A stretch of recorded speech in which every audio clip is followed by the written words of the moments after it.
On a cold, damp November morning, as Elijah Brooks approached the old railway station, Shadow's ears pricked up and a slight tremor appeared in his nose.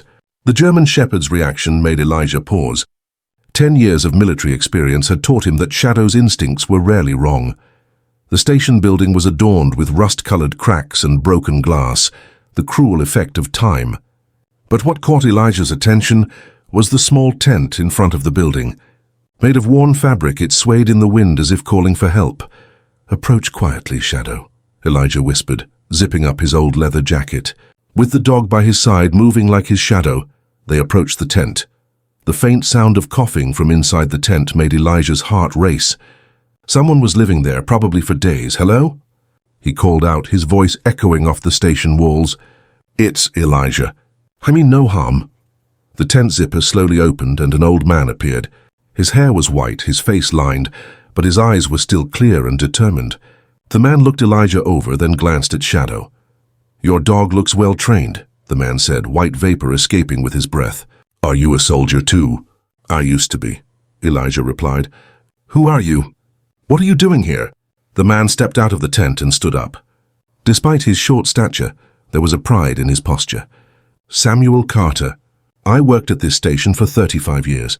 Until they fired me unfairly." Elijah's eyebrows furrowed. "Unfairly? What happened?" Samuel exhaled his frozen breath as he answered. "Stealing money, tampering with records. I didn't do any of it, but I couldn't prove it. Now I'm here alone, looking for a way to clear my name." Shadow approached Samuel and sniffed him. The dog's body language was relaxed, indicating the man was not dangerous. Elijah trusted Shadow's judgment. "Why are you staying here?" Elijah asked. Samuel looked toward the station. "Because the truth is hidden somewhere here. In this building, in the archives, or in the old offices. Someone deliberately set me up and I'm going to find out who." Elijah saw the man's determination.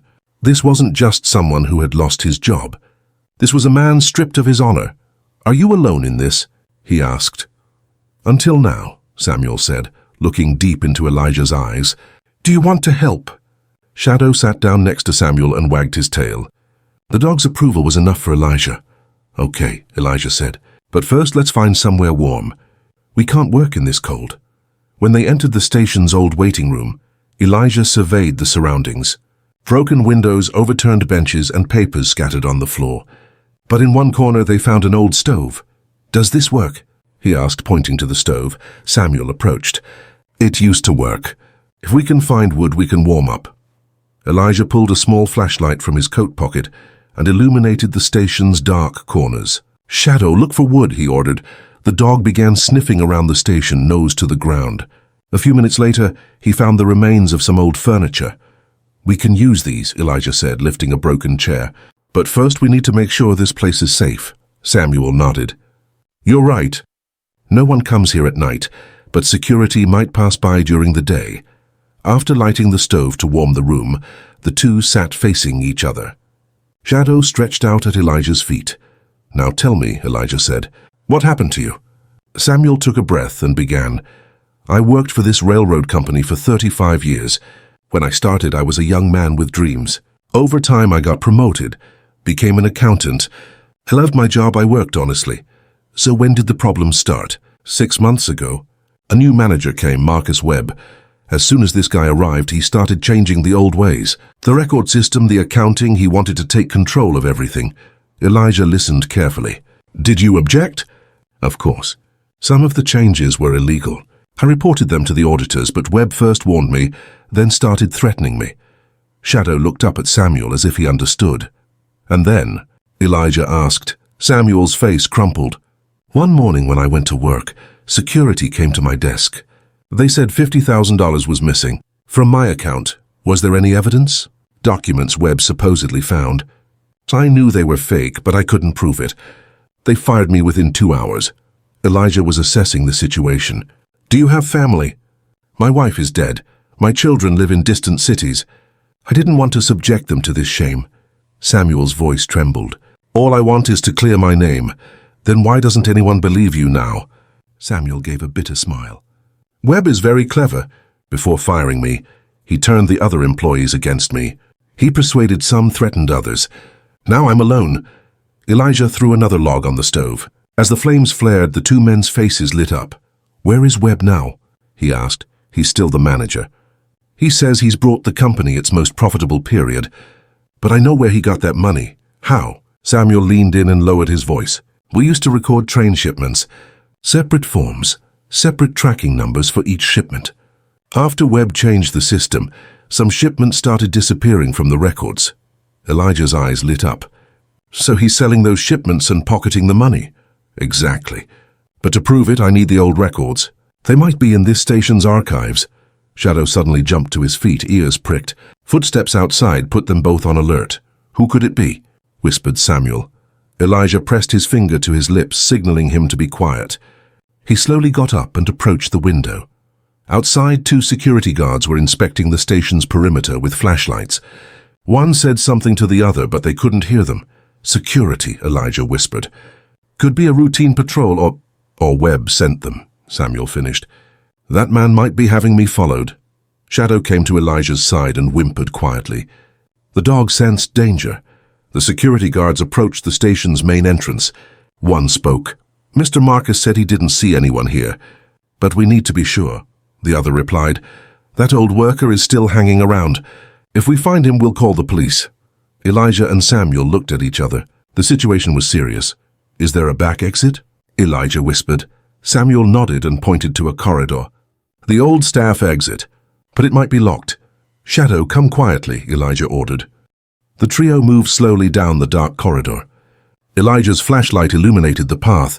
Sounds behind them indicated that security guards had entered the main hall.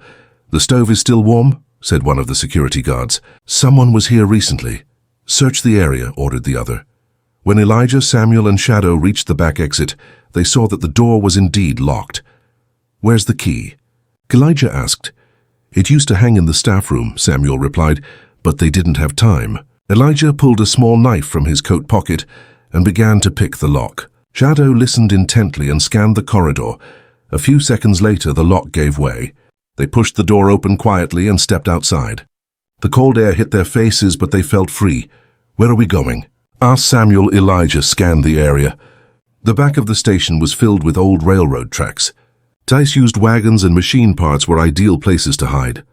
"Over there," he said, pointing to an old wagon. "We'll wait until security passes." After hiding in the wagon, Samuel spoke. "This is just the beginning. Webb will do everything he can to get me away from here." "Then we won't give him the chance," said Elijah. "We'll return tomorrow night and find that archive." Samuel was surprised. "Do you really want to help?" Elijah stroked Shadow's head. "I can't stay silent when I see injustice. It's in my nature." Shadow nodded in agreement, wagging his tail. The three companions were now in pursuit of the truth. After the security guards left the station, they returned. The room had cooled since the stove went out, but it was sufficient for making plans. "Explain Webb's system," Elijah said. Samuel found a piece of paper and sketched a rough diagram. "The company has 5 different departments: cargo tracking, accounting, security, technical services, and management. I worked in accounting. Where's the archive?" "In the station's basement. All the old records are there, every document since 1950. Elijah was forming a plan in his mind. "We'll go in tomorrow night, but first we need to find out where Webb is." "How?" "We'll follow him." Samuel was worried. "It's too risky.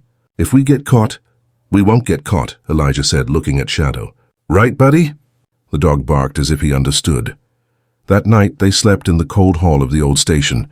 Elijah and Samuel took turns keeping watch, while Shadow remained constantly alert. By morning they had finalized their plan.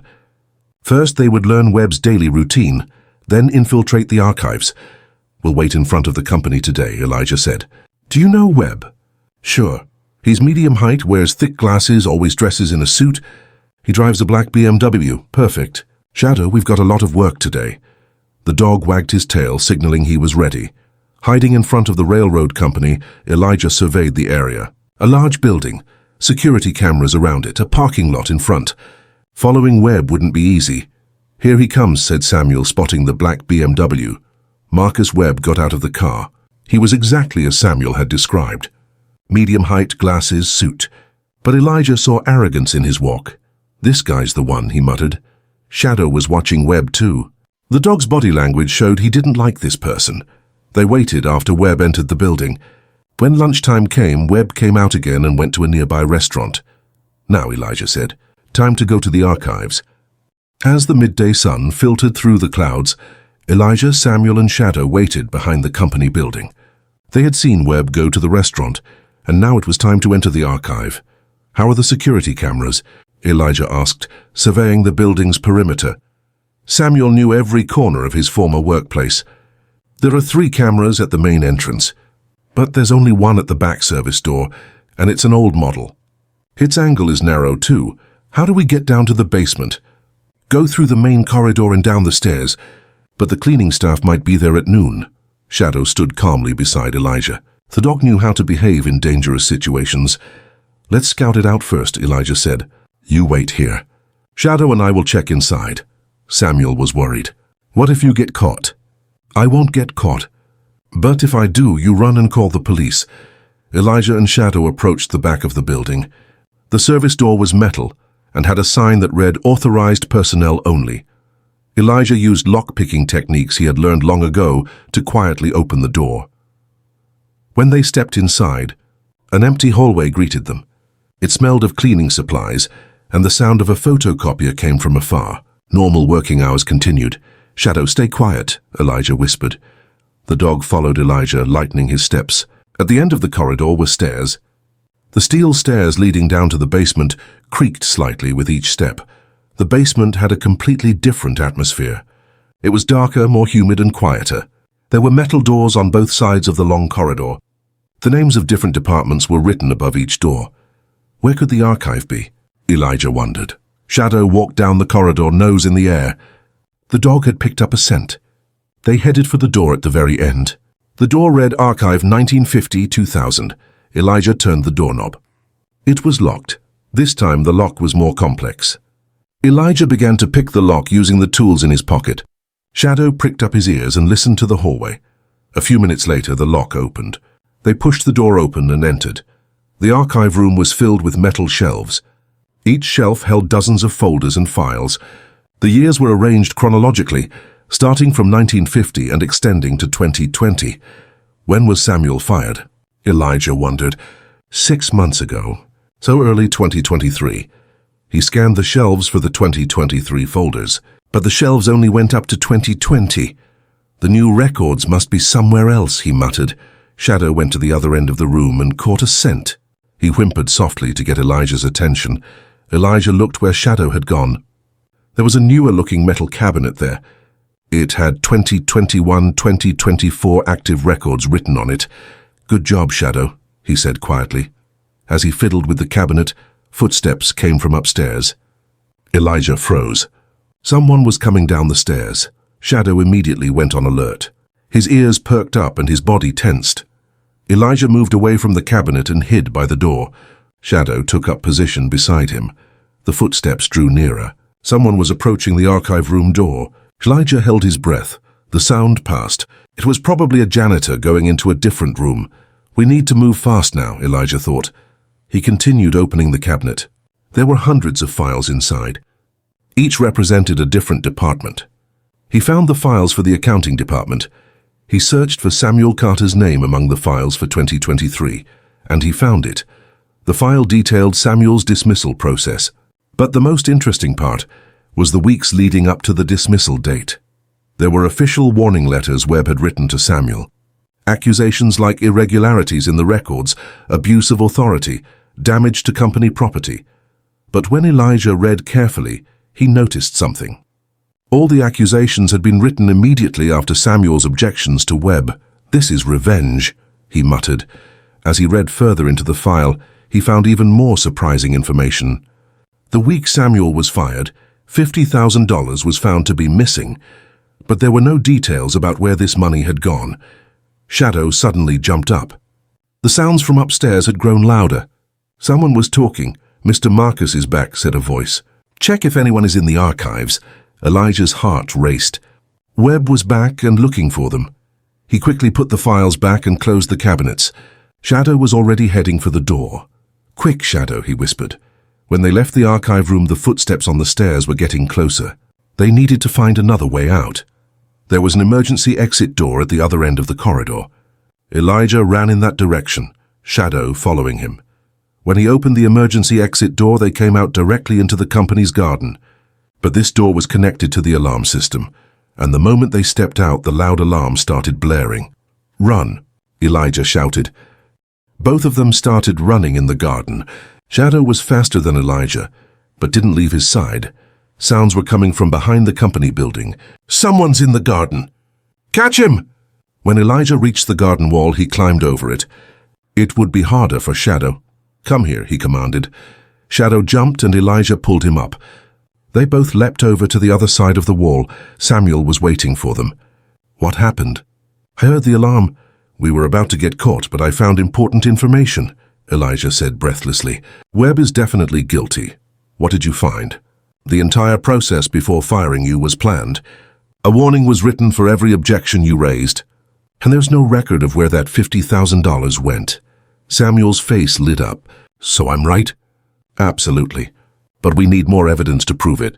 Shadow was sniffing around, checking for security. The dog realized they weren't being followed and relaxed. "How is Webb doing this?" Elijah asked. Samuel looked thoughtful. "He's probably preparing fake documents. He's altering the cargo records and pocketing the difference. Where could he be storing those fake documents? In his office or at home? But both are very risky." Elijah was forming a plan in his mind. "If we can prove Webb is guilty, your name will be cleared too." "But how?" "We'll set him up." Samuel was surprised. "What kind of setup?" Elijah smiled. "You said Webb is greedy. Then we'll offer him an even bigger opportunity." "I don't understand. We'll prepare a fake cargo offer. A large, valuable, and unregistered cargo. Webb can't pass up this opportunity." Samuel was worried. "It's very dangerous. What if the plan doesn't work?" "It will work. Because Shadow and I are here." The dog wagged its tail when it heard its name. That evening at the old station, they detailed their plans. To prepare the fake cargo offer, they needed to make realistic documents. "What kind of cargo used to be transported?" asked Elijah. "Mostly industrial materials. Metal, chemicals, machine parts," said Samuel. "Which ones are expensive?" "Rare metals. Lithium, cobalt, titanium." "Perfect. How about a $100,000 shipment of lithium?" Samuel did the math. "It's realistic. And very tempting for Webb." While preparing the documents, Elijah planned how to trap Webb. "We'll set up a fake company. You'll approach Webb as a former employee. He won't trust me." "He will, because you'll make him money." The next morning, they put their plan into action. Samuel used an old friend's phone to call Webb. "Marcus, it's Samuel. I know you don't want to talk, but I have a job offer for you." Webb was suspicious. "What do you want, Samuel?" "There's a big shipment. If we keep it off the books, we'll both make a lot of money." "Let's meet," Webb finally said. While waiting at a cafe near the meeting place, Elijah and Shadow observed Webb. The man was truly greedy. His eyes lit up while talking to Samuel. "Where's the cargo?" Webb asked. "It'll arrive in 2 days, but we have to keep it off the books." "How much?" $100,000. "We split it 50-50. They could see Webb swallowing hard. "Okay, but we need to be careful." "Of course. You organize everything." When Webb got up, Elijah followed him. The man went straight to his office and called someone on the phone. Shadow watched Webb closely from Elijah's side. The dog didn't like this man at all. When they met Samuel that evening, they saw that the plan had worked. "Webb took the bait," said Samuel. "We'll discuss the details tomorrow." "Perfect. But now we start the real work," meaning we'll document Webb's crimes. "Every move he makes will be recorded," Shadow barked as if he understood the plan. The next day when Webb and Samuel met, Elijah secretly recorded them. Every word Webb spoke proved his guilt. "How are we going to keep these shipments off the books?" Webb asked. "You're the expert," Samuel said. "You've done it before." "Yes, but this time it's bigger."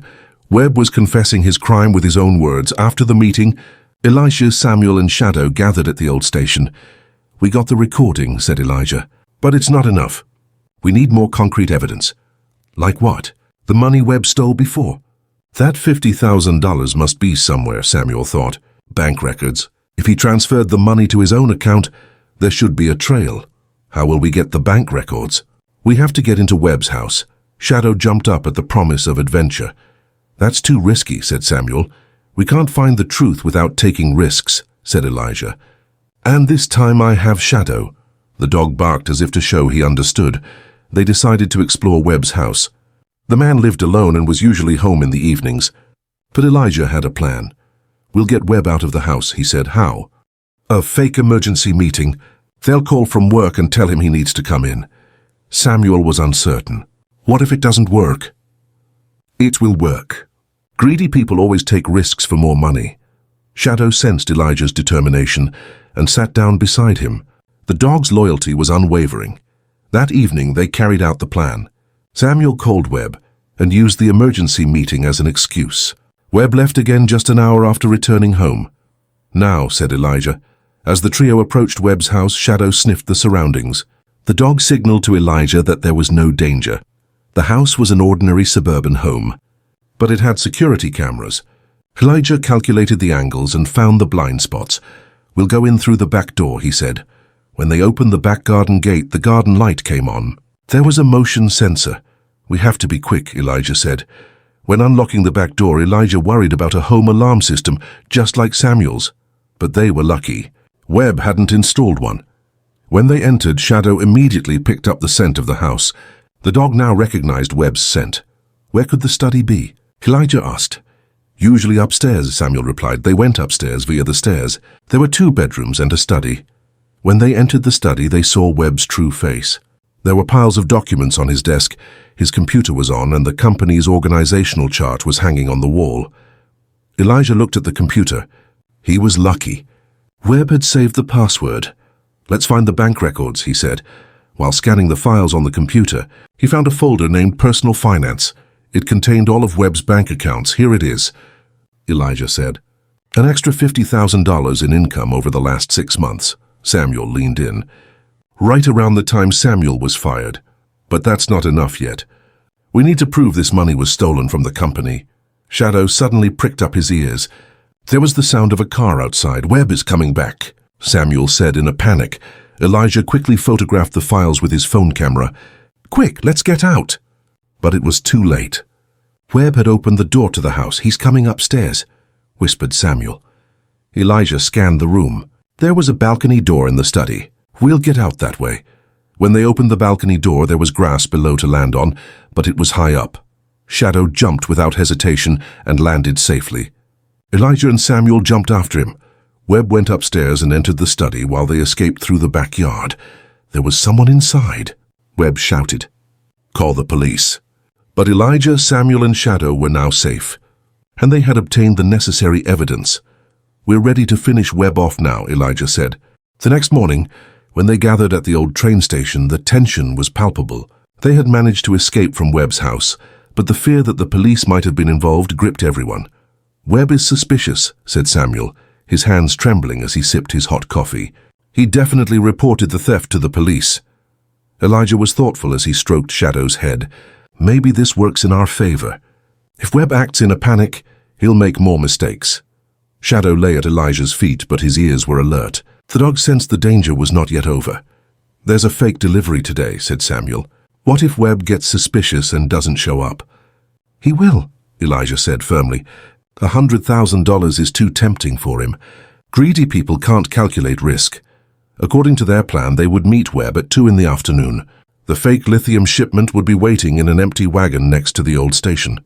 Of course, there was no real lithium, but Webb didn't know that. Let's go over everything one last time, Elijah said. Samuel, you'll talk to Webb. I'll record everything with the hidden camera. Shadow will keep an eye on the surroundings. What if Webb gets suspicious? Asked Samuel. He won't. Because you're a former employee and you look desperate for money. That's his type. They finished their preparations at 1 o'clock. Elijah placed the small camera in the wagon. Shadow sniffed around, checking for security. I'm warning everyone, Elijah said. Be very careful when Webb arrives. This man is cornered now, and cornered people are unpredictable. Samuel nodded. He had never experienced such an adventure in his 40 years of life, but there was no turning back now. At 2:00 p.m., the sound of a black BMW approached from a distance. Webb was coming. Let's take our positions, Elijah said. Samuel walked toward the wagon. Elijah hid behind a nearby tree. Shadow had silently climbed onto the station roof and could see everything from there. Webb got out of his car. He scanned the area suspiciously, then walked towards Samuel. "Where's the cargo?"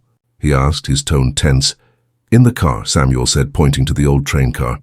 "But there are things we need to discuss first." Webb paused. "Like what?" "The money transfer. How will we split it? Who gets what when?" Elijah was recording everything on the hidden camera. Every word Webb said was incriminating. "I'll take 50,000, you take 50,000, said Webb. "But this conversation never happened." "Got it?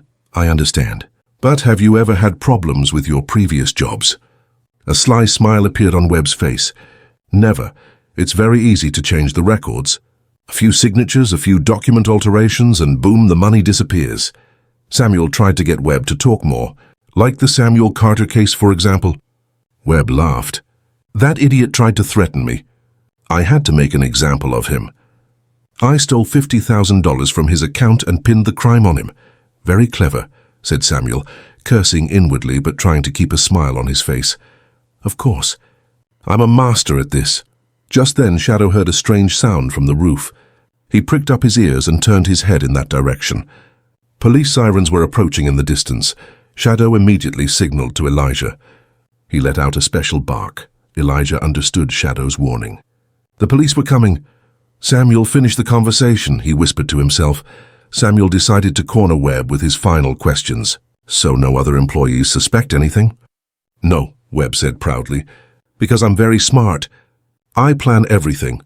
I easily trap fools like Samuel."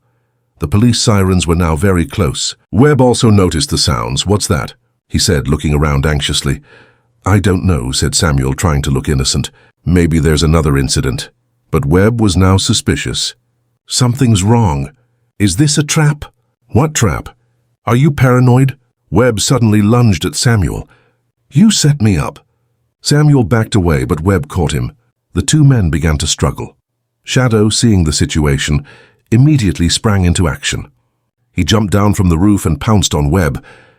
The German shepherd knocked Webb to the ground and stood over him. The dog's teeth were very close to Webb's throat. "Don't move," Elijah shouted, emerging from his hiding place. Shadow is a very calm dog, but he's sensitive about justice. Webb remained on the ground, trembling with fear of the dog. "Samuel, are you okay?" Elijah asked. "I'm fine, but the police are coming." "I know. That was part of our plan." Webb was stunned. "What do you mean, part of your plan?" "We recorded our entire conversation," Elijah said, pointing to the camera. "How you set up Samuel Carter, how you stole the money, what other crimes you committed. It's all on tape." 3 police cars pulled into the station yard. Sheriff Brody and 5 officers got out. "Elijah," Sheriff Brody called out. "Was that you calling?" "Yes, Sheriff. Like I told you, we caught Marcus Webb red-handed." Sheriff Brody approached and assessed the situation. Webb was still on the ground, Shadow standing over him. "Your dog is obedient," said the sheriff, smiling. "Shadow likes a sense of justice," said Elijah. "Shadow, leave him." The dog got off Webb at Elijah's command but waited at a distance. Webb stood up but waited to be handcuffed, hands behind his back. "What are you accusing me of?" Webb shouted. Sheriff Brody listened to the recording device he had taken from Elijah. His eyebrows furrowed when he heard Webb's voice. "Embezzlement, forgery, slander, wrongful termination of an employee," the sheriff listed. "Is that enough for a start?" Webb's face drained. "These recordings are fake. They were planted to frame me. Fake," said Sheriff Brody. "Then were yesterday's bank records fake too? Can you explain where the $50,000 came from?" Webb fell silent. He was caught. "Marcus Webb, you're under arrest," said the sheriff, removing the handcuffs. As Webb was being handcuffed, he looked at Samuel. "This isn't over," he threatened. "Yes, it is," said Samuel, the tremor in his voice now gone. "My 35 years of honor are restored." The police put Webb in their car. As they drove away, Webb looked at Elijah. "Who are you?" he asked. "I am Justice's friend," Elijah said. "And so is Shadow." After taking Webb away, Sheriff Brody returned. "Samuel, I owe you an apology," he said. "I believed Webb's words." Samuel waved his hand. "It's okay, Sheriff. What matters is that the truth came out. Elijah, how did you get involved in this?" Elijah patted Shadow on the head. "Shadow and I are wherever we see injustice in the world. So what now? Will Samuel get his job back?" "Of course," said the sheriff. "I even spoke to the company owner. You'll be compensated." Samuel's eyes filled with tears. Thank you. Thank you all. That evening they celebrated at the old station. Samuel, Elijah, and Shadow sat around a fire. How long will Webb serve? Asked Samuel. At least 10 years, said Elijah. Embezzlement, fraud, slander, these are serious crimes. Shadow lay beside the fire, breathing easy. The dog knew he had done his job well. So what are you going to do now? Asked Samuel, looking at Elijah. Elijah smiled. Shadow and I will continue on our way. There are people like us all over the world. They need help. I'll miss you here. You're free now, Samuel. Go back to your work, live your life. We'll go on to other adventures. Shadow lifted his head when he heard his name and looked at Elijah. There was a question in the dog's eyes. Yes, Shadow. We're hitting the road tomorrow morning. The dog wagged his tail. New adventures meant helping new people. The next morning, Samuel saw them off at the station. If you ever need help, will you find me? He asked. Of course, Elijah said. But you won't need it anymore. You're a strong man, Samuel. Shadow licked Samuel's hand. It was his way of saying goodbye. Elijah and Shadow got into their old pickup truck and drove away from the station. As they drove, Elijah looked at Shadow. Where are we going this time, buddy? Shadow stuck his head out the window and looked ahead, his ears flapping in the wind. The dog didn't know where they were going, but it didn't matter. As long as he was with Elijah, they were always in the right place. A few miles later, they saw a car stopped on the side of the road. A woman was standing by her car asking for help. Elijah slowed down. What do you say, Shadow? Shall we help this woman? Shadow barked. Of course they would help. Elijah stopped the car and got out. Hello, what's the problem? The woman relaxed. My car broke down. My cell phone isn't getting any reception either. Don't worry, said Elijah. I'm Elijah, and this is Shadow. We'll help you. The woman smiled when she saw Shadow. What a beautiful dog. He looks so calm. Shadow is a very special dog, said Elijah, opening the hood. He likes those who stand for justice. Fixing the car was a simple job. Elijah did it in a few minutes. Thank you so much, said the woman. How can I ever repay you? No need, said Elijah. Just help others too. After the woman left, Elijah and Shadow hit the road again. That's the way, Shadow, said Elijah. Life always gives us new opportunities. We find people who need help. Shadow wagged his tail. He loved this way of life. As the sun set, they entered a small town. The town seemed quiet, but Shadow's ears perked up. Something was going on here too. What do you sense, Shadow? Elijah asked. The dog looked toward the center of town. A small crowd had gathered there. Elijah stopped the car and approached the crowd. People were gathered around an old man talking. What's going on? Elijah asked a man next to him. Mr. Peterson, said the man. He'll have to sell his land because of his debts. But the buyer is a suspicious character. Elijah looked at Shadow. The dog was watching him too. Who's the buyer? A company called Vance Construction. But no one knows this company. Shadow let out a bark, indicating he sensed danger. I understand, Shadow, Elijah said. A new adventure is beginning.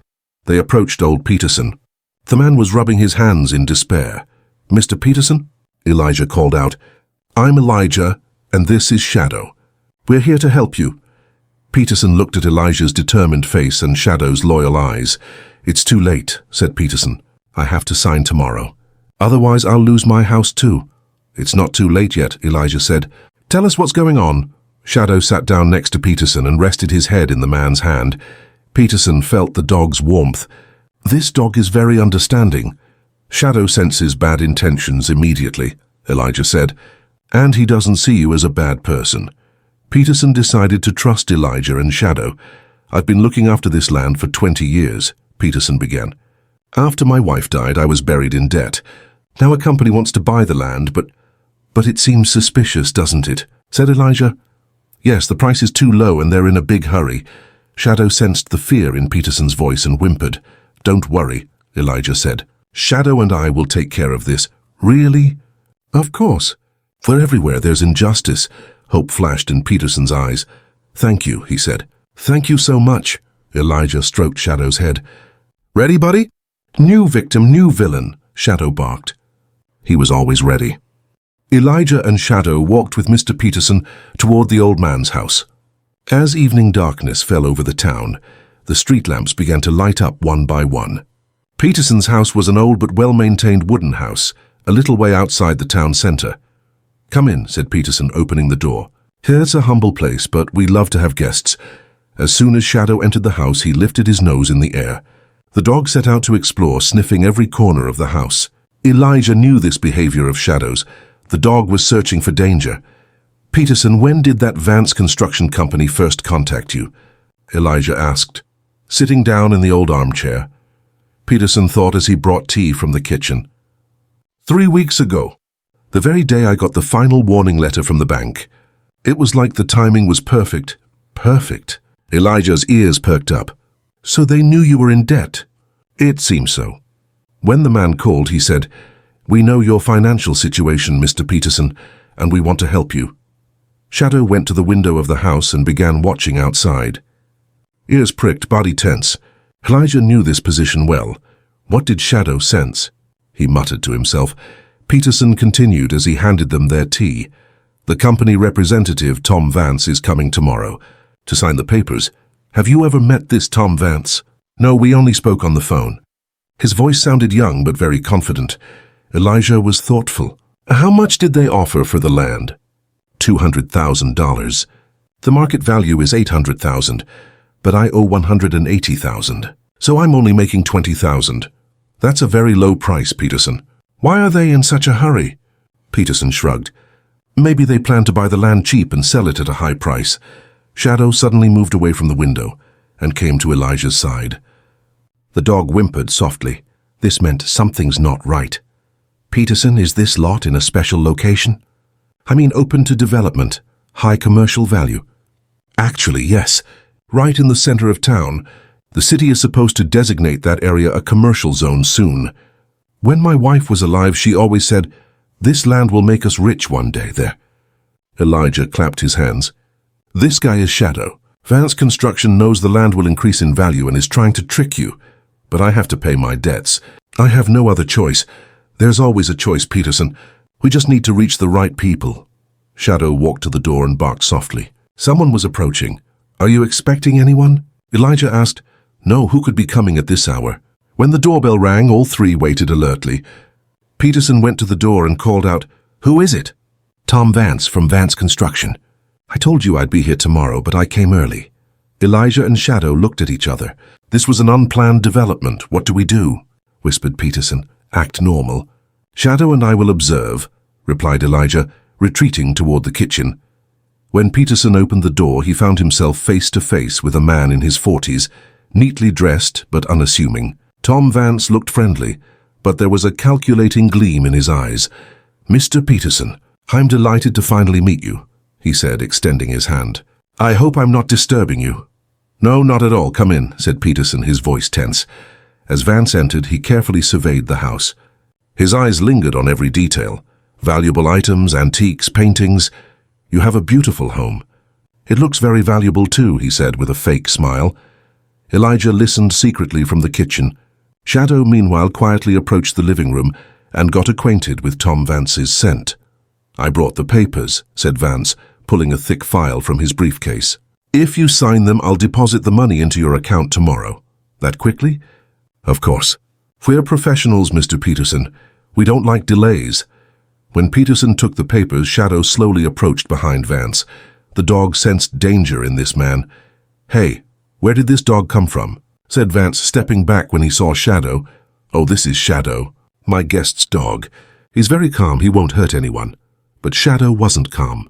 The dog circled Vance, growling softly. "I guess the dog doesn't like me," said Vance with a nervous laugh. "Shadow knows good people," said Elijah, coming out of the kitchen. "Hi, I'm Elijah." Vance was surprised to see Elijah. "Are you a guest too?" "You could say that. I'm helping Peterson." "What kind of help?"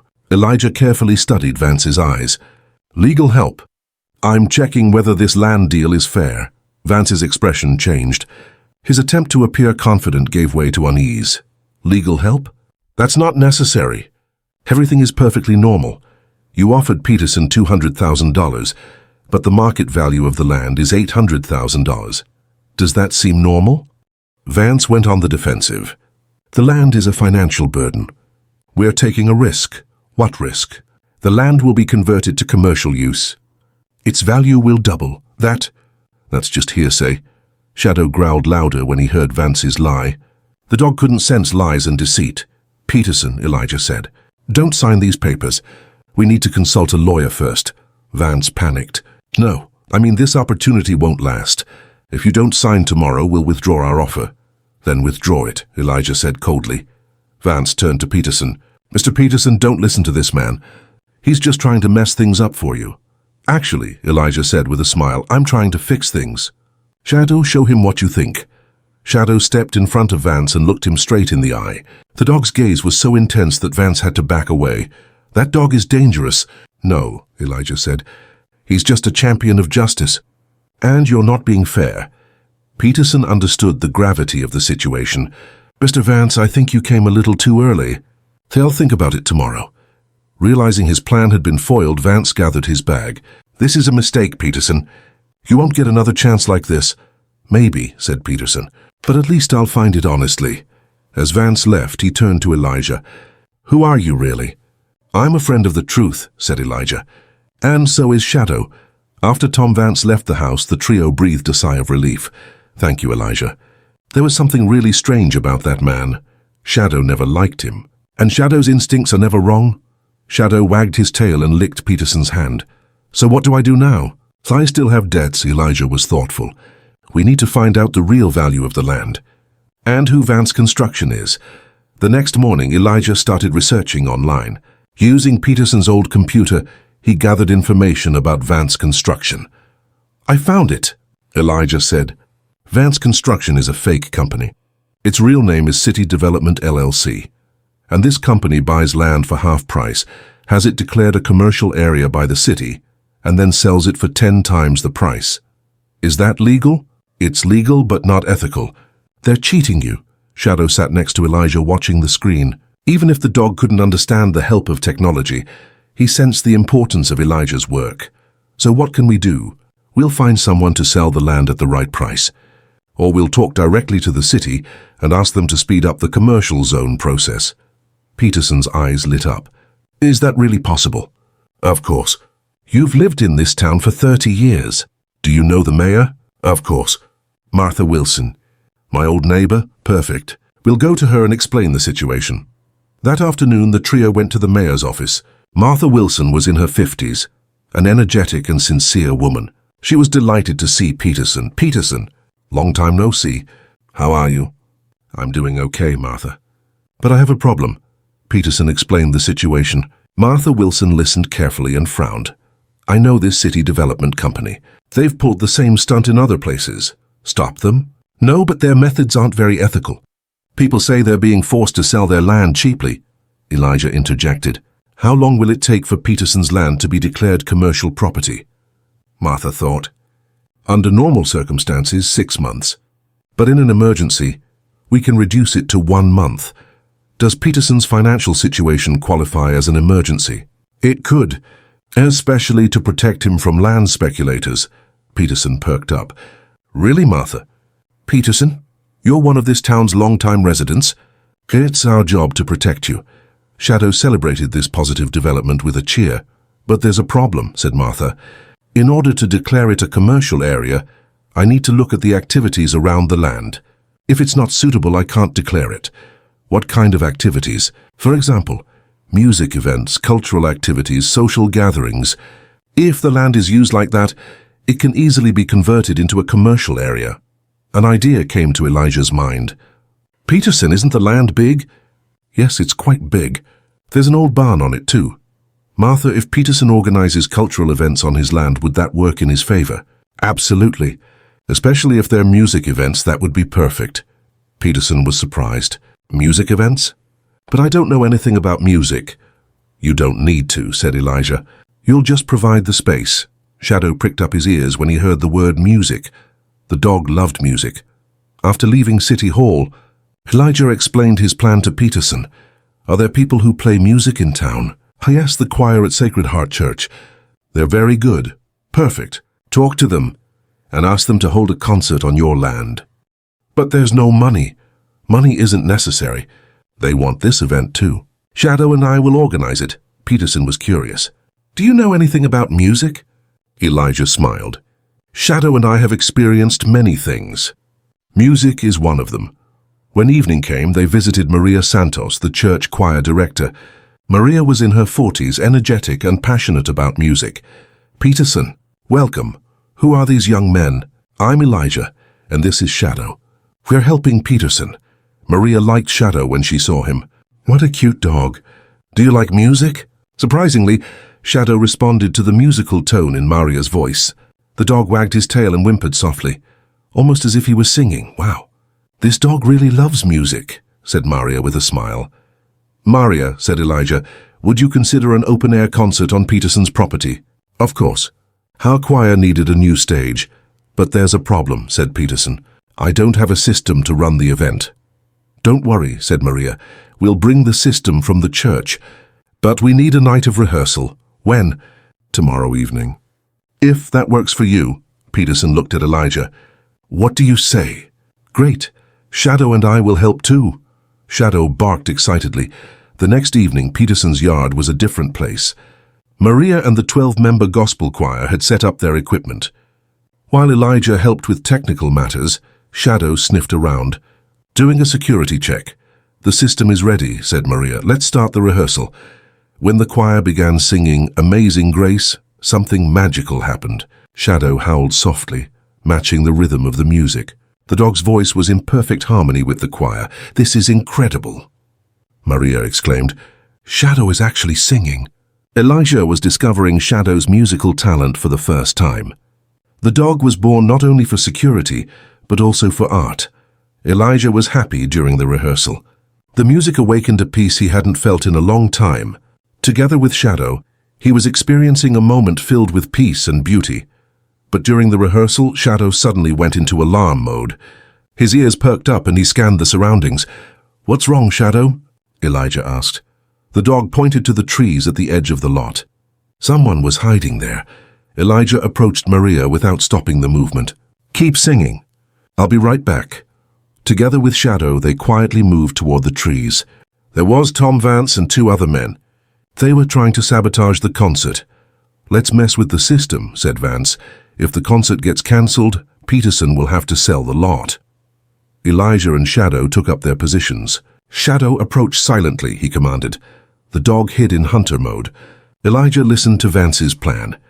"We'll cut the sound system cables, then we'll pass it off as an accident." Meanwhile, the choir was singing How Great Thou Art in beautiful harmony. When Shadow heard the music, anger filled him. There were people trying to ruin this beauty. As Vance and his men approached the system, Shadow sprang into action. The dog silently crept behind the men and waited. Elijah began recording this sabotage attempt on his cell phone. "Now," said Vance, "cut the cables." Just as the man reached for the device, Shadow went berserk. The dog barked loudly and attacked the assailants. "Dog!" yelled Vance. Shadow snatched the tool from the hand of the man cutting the cables. Elijah also emerged from his hiding place. "Hello, Tom. What were you looking for this time?" Vance and his men were caught. The choir stopped singing and tried to understand what was happening. "They were trying to sabotage us," Elijah said loudly. "They wanted to stop your concert." Maria was furious. "How dare you?" Peterson arrived. "Tom, what does this mean?" "Since you won't sell the land, I'm trying other ways," said Vance. "This land should be mine." "Not with me," Elijah said sternly. "With Peterson." Shadow was still holding the men under arrest. "Maria, call the police," Elijah said. Until the police arrived, Shadow kept the saboteurs under control. The dog understood that music and art must be protected. After the police took Tom Vance and his accomplices away, the rehearsal continued. This time no one disturbed them.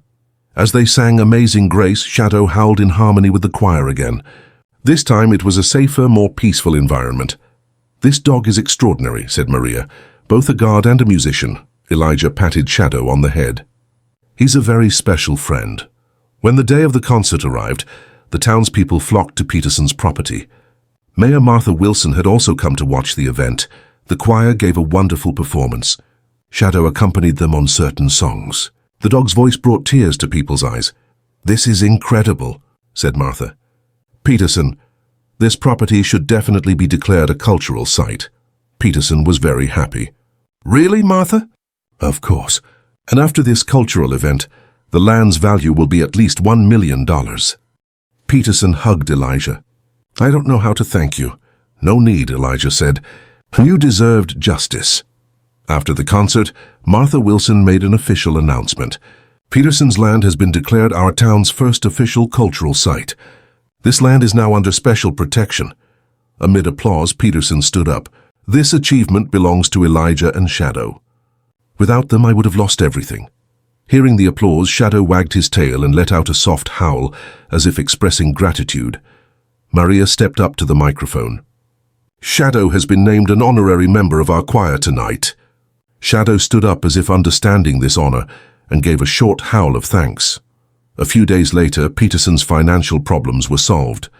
He rented the land to a contractor who could appreciate its cultural value and began earning a monthly income. "Elijah," said Peterson, "you saved my life." "No, Peterson, I just protected your rights." "And Shadow helped me." Shadow sat next to Elijah, looking around peacefully. This case was very special to the dog because it involved both justice and art. "So where are you going now?" Elijah smiled. "Wherever we need to go." Shadow stood up when he heard his name. New adventures awaited them. When it was time to part, Maria had come to see them off. "Shadow," said Maria, "you can come here and sing whenever you want." Shadow approached Maria and licked her hand. It meant thank you. As they got into the pickup truck, Peterson thanked them one last time. "You are the real heroes." "No," said Elijah. "We're just fighting for what's right." As they left town, Elijah looked at Shadow. "I didn't know you had musical talent, buddy." Shadow stuck out his tongue as if he was smiling.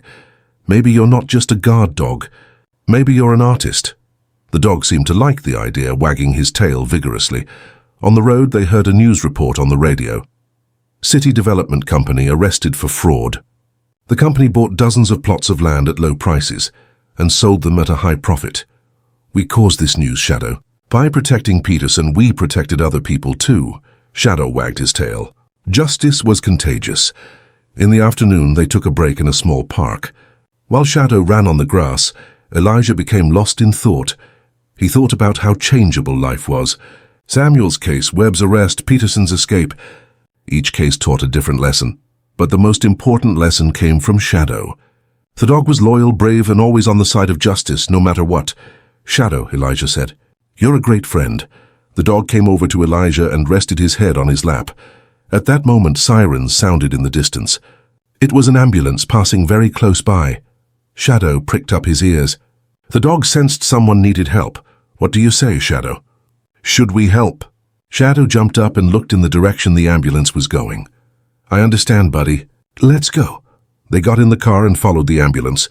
A few miles later, they saw the ambulance stopped in front of a small farmhouse. Paramedics were carrying an elderly woman on a stretcher. Elijah pulled the car over. "Let's ask what happened." The farm owner, a middle-aged man, was looking around anxiously. "What's the problem?" Elijah asked as he approached. "My mother fell. They're taking her to the hospital, but I'm fine since I'm not going. The animals on the farm will be left alone." Shadow sensed the man's concern and approached him. "I'm Jim," said the man. "Who are you?" "I'm Elijah, and this is Shadow. We can help you." "How?" "Shadow and I are good with animals. You accompany your mother and we'll look after the farm." Jim was surprised. "Really? But you don't know me?" "Shadow sees you as a good person." "That's enough." The dog wagged his tail in agreement. Jim gratefully shook Elijah's hand. "I'll be back in 2 days." "Thank you so much." After the ambulance left, Elijah and Shadow were alone on the farm. "Shadow, we have a new job, taking care of the farm animals." Shadow came running excitedly. The dog loved different tasks. There were sheep, chickens, a cow, and 2 goats on the farm. Shadow immediately got acquainted with the animals. "You're a natural-born sheepdog, Shadow," Elijah said, watching how Shadow interacted with the animals. The dog truly displayed a natural talent. He guided the sheep with soft barks, kept the chickens calm, and behaved amicably with the goats. They managed the farm for 2 days. Every morning, Shadow checked on the animals, while Elijah fed them and filled their water. In the evenings, they would build a fire and sit on the porch of the farmhouse. "This peaceful life, Shadow," Elijah said on the second evening. "Sometimes I think maybe we don't have to be constantly on the move." Shadow looked at Elijah. There was a question in the dog's eyes. "I mean, we could settle down. We could own a farm. We could live a normal life. But just then the sound of an engine approached from afar. Jim was returning. "Elijah, Shadow!" Jim shouted as he got out of his car. "I didn't know how I'd find you. How's your mom?" Elijah asked. "She's getting better, but she needs to stay in the hospital for another week." Jim surveyed the surroundings. "The animals are in perfect condition. How did you manage that?" "Thanks to Shadow." "He's a natural shepherd." Jim patted Shadow on the head. "You're a great dog, buddy." Shadow wagged his tail, but his eyes were fixed on some point on the horizon. "Actually," said Jim, "I have a proposal for you." Elijah listened curiously. "My mother is getting old and I can't manage the farm on my own.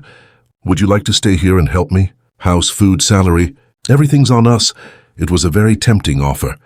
Elijah was tired, weary from constant travel, seeking a peaceful life. He looked at Shadow. "What do you say, buddy? Shall we stay here?" The dog looked into Elijah's eyes, then slowly shook his head. "No, Shadow." Elijah was surprised. "Why?" The dog pointed to the road. Then he pointed at Elijah. Then back to the road. "I understand," Elijah said with a smile. "You think my mission isn't over yet?" Shadow barked. Yes, Jim watched this interaction in amazement. "Does this dog really talk?" "Better than that," Elijah said. "He thinks." Elijah turned to Jim. "Thank you, Jim, but Shadow is right. We have a road to travel." "I understand, but our door is always open to you." The next morning, Elijah and Shadow left the farm. Jim saw them off. "If you're ever passing through, you're always welcome here," said Jim. "Thanks, Jim, and get well soon to your mom." On the road, Elijah asked Shadow, "Why didn't you want to stay? Wasn't it a peaceful life?" Shadow stuck his head out the window and felt the wind. "You're right, buddy. Our work isn't done yet. There's still injustice in the world, people who need help." The dog wagged his tail in agreement. A few hours later, when they stopped at a small gas station, the elderly gas station attendant approached them. "Welcome. I'm George. Whose beautiful dog is this?" "Shadow is with me," said Elijah. "Have you been working here long?" 30 years. But I guess we'll be closing soon." "Why?" George looked sad. "The big companies came. Small businesses like ours can't survive." Shadow sensed the sadness in George's voice and moved closer to him. "Which big company?" Elijah asked. "Mega Fuel Corporation. They're trying to take over the whole area." Elijah and Shadow looked at each other. A new adventure was beginning. "George," Elijah said, "maybe we can help you." "You? How?" "Shadow and I are experts at dealing with the injustices of big corporations." Shadow barked in agreement. George's eyes lit up. "Really, but Mega Fuel is very powerful." "Being powerful doesn't mean being right," Elijah said. "Shadow, we have a new mission." The dog jumped up, excitedly circling around. "So what can you do?" asked George. "First, we need to fully understand the situation. How is Mega Fuel operating?" George began to tell his story. Mega Fuel was buying up small gas stations in the area one by one, applying various pressures if the owners refused. "What kind of pressure?" "They're persuading my suppliers, poaching my customers, making it difficult to get permits from the city." Shadow growled softly upon hearing this story of injustice. "Shadow, these guys are just like Webb," Elijah said. "They're abusing their power. So what are we going to do?" Elijah looked around thoughtfully. "Who's Mega Fuel's representative here?" "Sandra Mitchell. She's a tough woman. She shows no mercy. I'll meet with her tomorrow. It could be dangerous. That woman is very powerful." Shadow looked at Elijah confidently. "Don't worry, George. Shadow and I know how to handle danger." George smiled hopefully. "Maybe I'm lucky after all." That evening they stayed in the small room behind the gas station. George served them tea and explained his situation in more detail. "This gas station is my life's work. I've sweated over it for 30 years. Now a big corporation is coming to take everything away from me. This isn't just your problem, George. It's the problem of all small business owners." Shadow lay by the fire, looking thoughtful. The dog understood the importance of this case. The next day, Elijah made an appointment with Sandra Mitchell. When they went to Mega Fuel's regional office, he had to leave Shadow outside. "Don't worry, buddy. I'll check things out inside. You wait here." Sandra Mitchell was in her 50s, sharp-eyed, a woman who reflected the harshness of the business world. "Are you George's lawyer?" she asked, sizing Elijah up. "No, just a friend. I want to discuss George's situation." Sandra gave a cold smile. "George's situation is simple. He either sells the station or goes bankrupt. That's a very harsh approach. The business world is harsh, Mr. Elijah, and I believe competition should be fair. Fair? Sandra laughed. Megafuel is a big company. Our resources are unlimited. Small businesses like George's can't compete with us. Isn't that monopolization? Sandra's face hardened. This is capitalism, Mr. Elijah. The strongest survive. Elijah analyzed Sandra's approach. This woman worshipped power just like Webb. George has served that area for 30 years. His customers love him. Customers want cheaper fuel. We provide that. Is this dumping? Sandra looked suspicious. Her dumping accusation is a very serious allegation. I know. And if proven, Megafuel will be in big trouble. Sandra stood up. This meeting is over, Mr. Elijah. Tell George he has 1 week to decide. When she stepped outside, Shadow was waiting for her. The dog understood from Elijah's expression how the meeting had gone. Dealing with Sandra Mitchell won't be easy, Shadow. But we have to protect George. When they returned to the gas station, George asked anxiously, "How did it go?" Sandra Mitchell is a tough woman. But she has her weak points too. Like what? Megafuel might be dumping. If we can prove it, we can stop them. George perked up. Really? But how do you prove dumping? By comparing prices. Megafuel is selling at a loss here, balancing it with profits elsewhere. Shadow listened carefully, understanding the seriousness of the plan. For several days, Elijah researched fuel prices in the region. He analyzed Megafuel's pricing strategy. I found it, Shadow. Megafuel is selling below cost here. That's dumping. The dog wagged his tail excitedly at this discovery. But we need to report this to the authorities. George was shocked when he saw the research results. So they really are acting unfairly. Yes, George. And now we're going to stop it.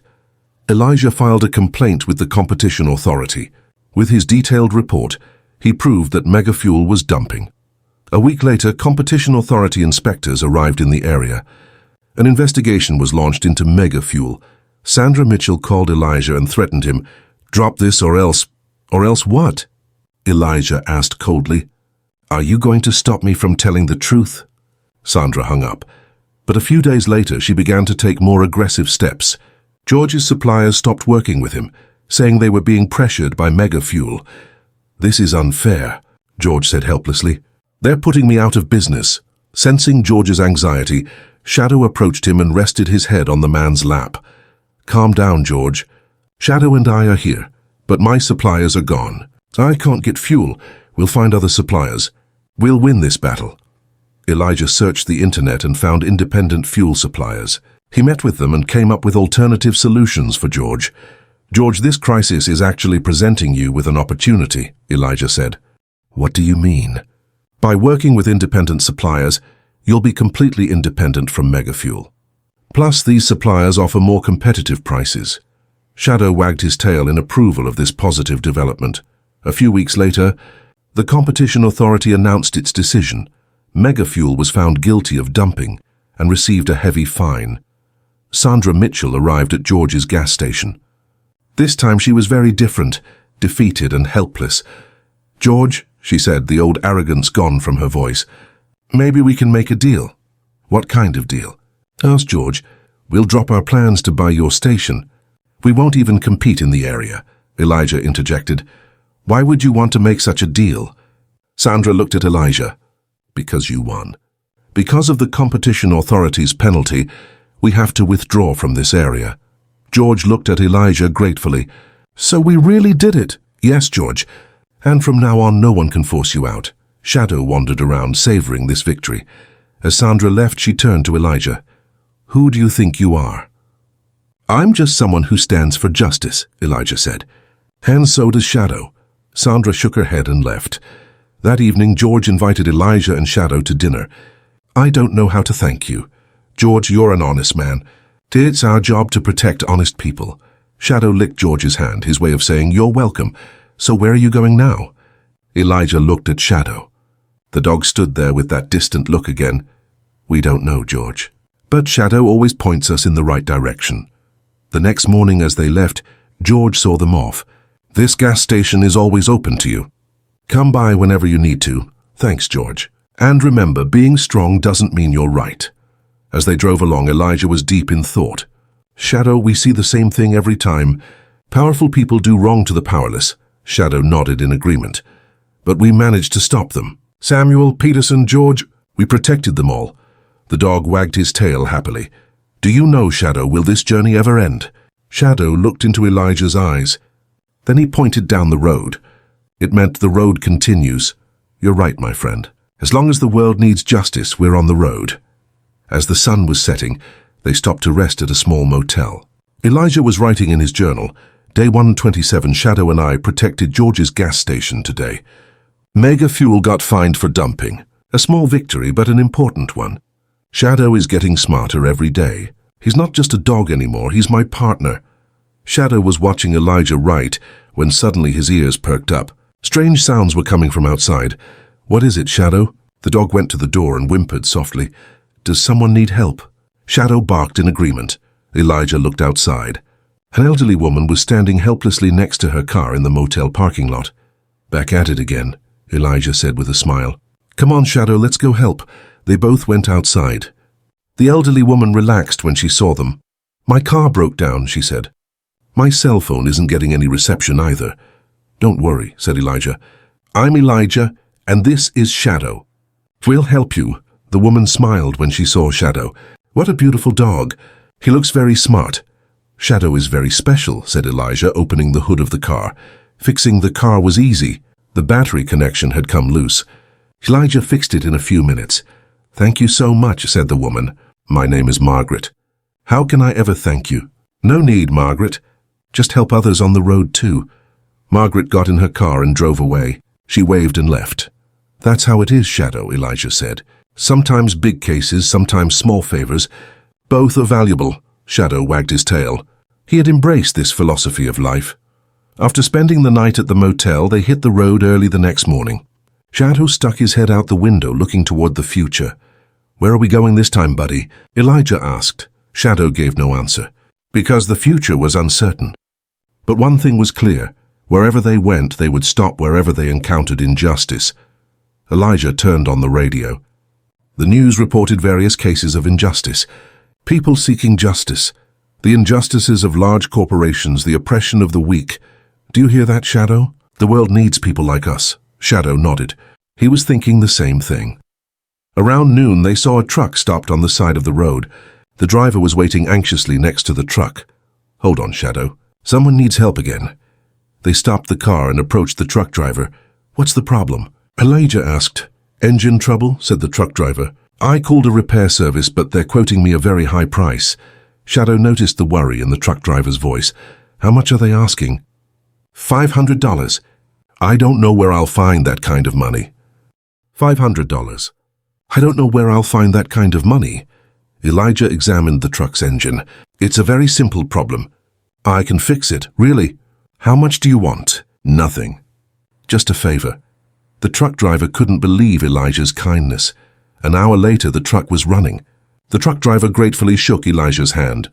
I don't know how to thank you. Are you an angel? Elijah laughed. No, we're just people who stand up for what's right. Shadow wagged his tail in agreement. As the truck driver left, Shadow looked at Elijah. There was pride in the dog's eyes. What do you say, Shadow? Did we do a good job?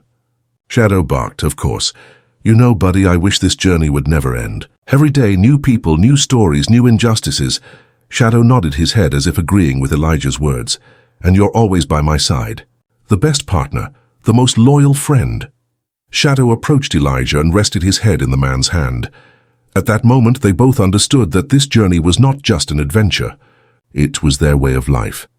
As the sun set, they entered a new town. At the town's entrance was a sign that read, Welcome to Oak Valley. A new place, new opportunities, Shadow. Shadow excitedly surveyed the town. I wonder what injustice awaits us here. The dog pointed in a certain direction as if he knew. You always know, Shadow. You always point us in the right direction. They both knew that a new story would begin in Oak Valley. New victims, new villains, new victories, and Elijah Brooks and Shadow were always ready.